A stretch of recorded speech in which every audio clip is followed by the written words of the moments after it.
អូ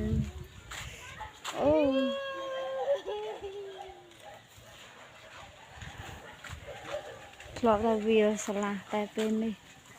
គ្រប់យ៉ាងអត់ផ្លាស់ប្ដូរបាទចានេះសោះពេលវាយតាញ់មកឲ្យពីចាប់បកាឈប់គាត់ពីតាំងនេះសោះចូលយ៉ាត់មួយណា ស្រស់ចូលចិត្តពណ៌ផ្កាឈប់ហ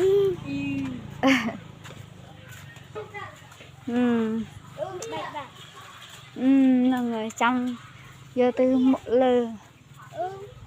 ស្រះខាងឯងម្នាក់ឯងណា ចាអត់ផងនេះដើមគឺពេញរាយមានមុខហើយអូអញទុកត្រូវថ្មិញណា